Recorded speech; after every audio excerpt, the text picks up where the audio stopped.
The town of Clinton, New Jersey is named after a political figure.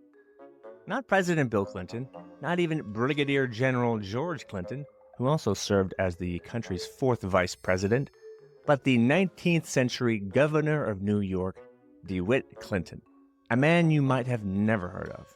Historian Stephen Jaffe used to work at the Museum of the City of New York on Fifth Avenue. And to help us understand who DeWitt Clinton was, he sent my producer Katie on a little mission. As I said, I worked at the Museum of the City of New York. And if you go to the facade of that building, there are two niches, and there are two bronze statues. So I'm here to see the two statues. There's the first one is right here. One is Alexander Hamilton. Pretty handsome guy. Honestly, even for a bronze statue.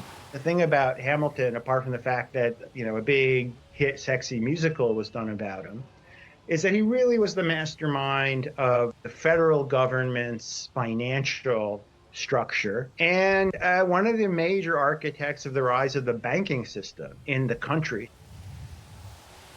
Okay, I'm going to walk to the other side to see if I can find the other guy. Here he is. And the other is DeWitt Clinton. DeWitt Clinton.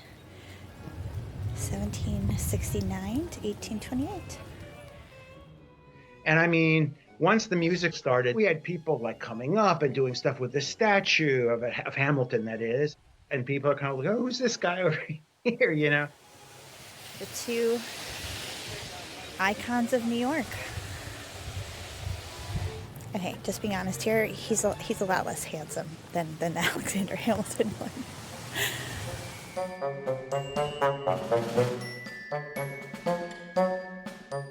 When we learned about the town of Clinton's namesake, we had a lot of questions. Why would a small town in rural New Jersey name itself after a New York political figure? A governor who was known in his day for building a massive transportation project across New York State. Why were Hunts Mills residents so obsessed with this guy? Who was he? And why have we mostly forgotten about it? Welcome to Hometown History, a series about the iconic places and events that make a town someplace people call home. Stories that people can tell to their friends, old and new, about the place they live, did live, or will live. The town of Hunts Mills changed its name to honor New York State Governor DeWitt Clinton, a man it seems it had no association with. Until you look at who DeWitt Clinton was and what he represented to this little milling town. DeWitt Clinton is the best kept secret of the Revolutionary era. That's historian Stephen Jaffe, who you heard from at the beginning of this episode. Clinton is a New Yorker, and whatever national ambitions he has, he's much more a local or a statist, for lack of a better term. All of his political connections come out of being a New Yorker. Clinton isn't usually mentioned alongside founding figures like Hamilton, Madison, Jefferson, and Adams for one pretty good reason. He kind of just missed all the important stuff. DeWitt was only 10 years old when the revolution got going. He graduated from King's College 1 year before the Constitution was signed. He got his first job in politics not because he fought on the battlefield or attended the Constitutional Convention, but because he had family connections. His first job was secretary to the governor of New York State, and that was his uncle George Clinton. From inside New York's political machine, DeWitt Clinton moved up the ranks quickly. In 1797, he was elected to the State Assembly and then to the State Senate. A few years later, he became a 3-term mayor of New York City. By then, the Clintons had a strong grip on New York politics. In New York, the Clinton clan are creating a political base for themselves. So you have a political dynasty around a family, sort of think a little bit like the Kennedys. Owning and running New York state politics was a strategic move for the Clintons.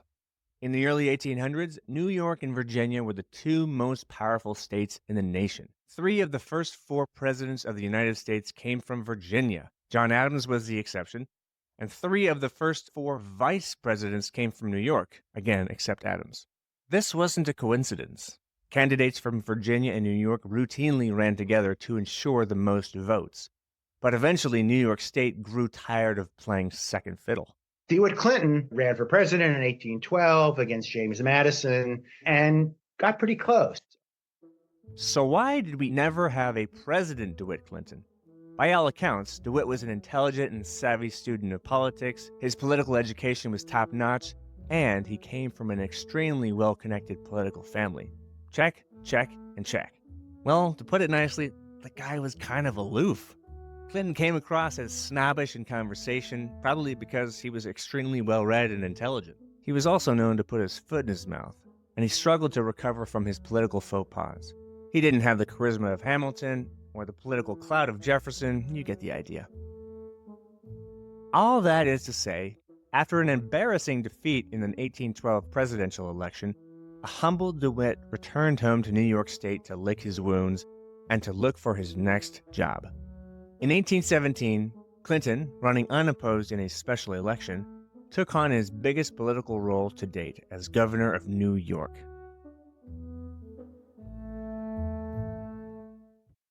So that answers the question, DeWitt Clinton who? But it's not so much who Clinton was, but what he did that inspired the residents of Hunts Mills. As Clinton stepped into the governor's seat, he was in need of a little reputation management. He also still felt the sting of his defeat against James Madison of Virginia. To bolster his reputation, and that of New York State, Clinton threw his support behind a new infrastructure idea, the Erie Canal. So a canal is an artificially constructed waterway. In the Erie Canal's case, it's 40 feet wide and 4 feet deep.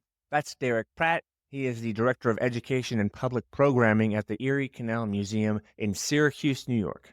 In contrast to a natural waterway, you can control things like the flow and the change in elevation. You have what are called locks, which operate as essentially elevators for boats. By 1817, canals weren't exactly a brand new idea.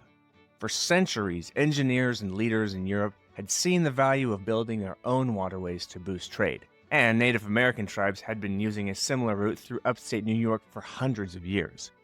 After the American Revolution, engineering had come far enough that it seemed possible for the young country to take on a big, challenging project like the Erie Canal. Clinton had actually been thinking about the potential of a canal through New York State since his time as mayor. In the 1810s, he went on a kind of fact-finding trip to check out New York's waterways and possible canal routes. Along the way, he recorded observations in his diary. In a tavern in Schenectady, he noted advertisements for 2 new machines used for wool and cotton production. He wrote about a large cheese factory just outside of Utica whose product was equal to the best English cheese that is imported. A little farther west, he described a water-powered spinning works for cotton owned by the Oneida Manufacturing Society. By the end of his trip, Clinton was convinced that the future of New York State was in manufacturing and commerce. So Clinton threw his weight behind pushing for the Erie Canal to get built. At first, his political rivals mocked his efforts, calling the proposed project Clinton's Ditch, which was originally kind of a derogatory term for it. His enemies called it that. New York's Canal Bill was signed into law in 1817, but political heavyweights in Washington were still doubtful of its success. In 1822, Thomas Jefferson wrote to Governor Clinton to say he thought that New York has anticipated by a full century the normal process of improvement. That's exactly what Thomas Jefferson sounded like. But for once, Jefferson was wrong.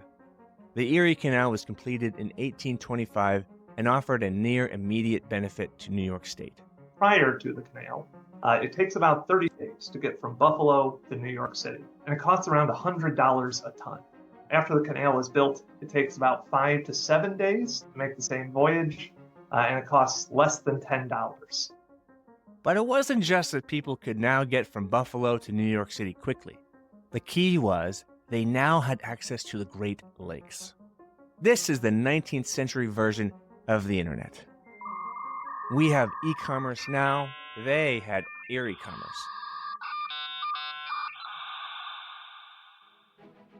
In overpopulated parts of the Northeast, second and third sons who weren't inheriting the family farm started moving west looking for new land. That land was rich with raw materials like lumber and iron ore. Those products would then be shipped to major cities on the East Coast. And then those places were able to ship manufactured goods back to the growing settlements out west. As a result, towns like Cleveland, Toledo, Chicago all spring up almost immediately after. The Erie Canal made New York the most influential state in the Union. Before the canal, New York City, Baltimore, and Philadelphia had all been in competition with each other to be the primary port for the East Coast. After that, it's not really a competition. Now, New York can service the whole Midwest. Everyone's looking to be the next New York, and an era of canal mania sweeps across the country. In 1825, Ohio began building its own Erie Canal, connecting Lake Erie to the Ohio River. They have DeWitt Clinton come out to turn the first shovelful. As a result, DeWitt Clinton becomes this celebrity. So to 19th century America, DeWitt Clinton was much more than what he seemed to be on paper, just a regular old governor of New York. He was DeWitt Clinton, father of the Erie Canal, this enormous infrastructure project that is transforming the nation.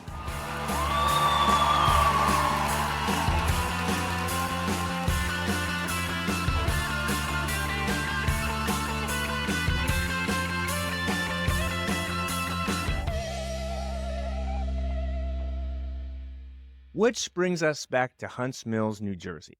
Clearly, DeWitt Clinton was a big enough figure that he was well known even outside his home state of New York. He might have even had another shot at running for president and winning this time, had he not died suddenly in 1828, the same year Hunts Mills changed its name to Clinton. The surface answer would be, okay, he was a great American, he died, and people decided to name the town after him. There's got to be more to it than that. That's historian Stephen Jaffe again. For a place like Clinton, New Jersey in the 1820s, which has already 2 mills on the local waterways, has a cluster of other businesses that are serving local farmers, grain growers, orchard owners, someone like DeWitt Clinton would have been honored by folks like John W. Bray and members of the Taylor and Dunham families, who were sort of the early economic elite, I think it's fair to say, in Hunts Mills, New Jersey. These are larger landholders. They had a sort of forward-looking vision of connecting traffic, industry. That's a vision of trade and of exchange, producing a kind of prosperity in America and in the Northeast in particular that someone like DeWitt Clinton really symbolized for people. In fact, according to town lore, it was John W. Bray who proposed changing the name of Hunts Mills to Clinton in 1828. Proposed it, or given his place of prominence in the area at the time, just sort of made it happen. Recall that John Bray took over ownership of the Red Mill just as the town was going through a rapid transformation. In 1818, it had a total of 3 houses. By 1829, it had grown big enough to require a way to communicate with other towns, and that took the form of a post office. But in order to establish a post office, you need the most unique of identifiers, a name. They could have gone with Hunts Mills, but the Hunt brothers were long gone, and the area was starting to be known for much more than milling. Now, there's no record of how things went down. It might not have been as formal as a full-on meeting. There's reason to believe that Bray just said, "Hey, we're naming the place Clinton. Anybody got a problem with that? Good. Done." I found a kind of a funny newspaper article from 1827, so the year before Clinton gets renamed from Hunts Mills to Clinton. And the quote is that basically across the United States, there are no less than 20 towns named Washington, 9 Jeffersons, 8 Madisons, 17 Monroes, 8 Jacksons, 6 Clintons, and 2 or 3 Adamses. There's so much wrapped up in the name of a town. The residents of Clinton, New Jersey clearly felt that DeWitt Clinton was an important enough figure to name their town after. And after digging into what he's known for, that's a canal joke, they were likely justified in doing so. But there's also another reason to name a town after someone, and that is to preserve their memory. DeWitt Clinton needed this recognition more than his famous contemporaries did. The other thing, of course, about canals, though, is that very quickly, within a couple of decades, you get the railroads. Oof. So that canal system that Clinton built his reputation on became kind of obsolete rather quickly. The canal era really is from about the 1810s, let's say, through the 1840s. And the railroads then supersede the canals pretty quickly. A brief 3 decades of glory before everyone is back to saying, DeWitt Clinton who? Everyone, that is, except for the people from Clinton, New Jersey.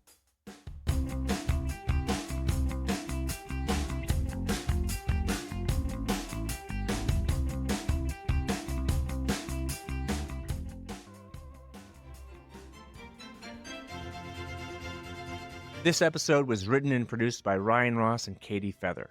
It was mixed and edited by Katie Feather. Our theme music is La Danse Timide by Howard Harper Barnes. Special thanks to New Jersey historian Stephen Jaffe and Derek Pratt at the Erie Canal Museum in Syracuse, New York. Additional thanks to Dave Harding at the Hunterdon County Historical Society. For more information on the life of DeWitt Clinton, you can check out The Birth of Empire, DeWitt Clinton and the American Experience by Evan Cornog. Find us on our website, hometownhistory.substack.com and hometownhistorynj.com. We are on Instagram at hometownhistorynj. Thanks for listening. Hey, this is Ryan. Thanks for listening to this episode of Hometown History. If you've liked this series, if you liked the show, I have a few requests. First, please share this with people that you know that would like history, that want to learn about small towns. And if you have requests of other towns we should be considering for future series, let us know. Follow us on Instagram at hometownhistorynj. And then also, please subscribe to our Substack if you are not already on that email list. That is how we communicate most easily with people. So please do those things. Share, follow, and subscribe. Thank you very much.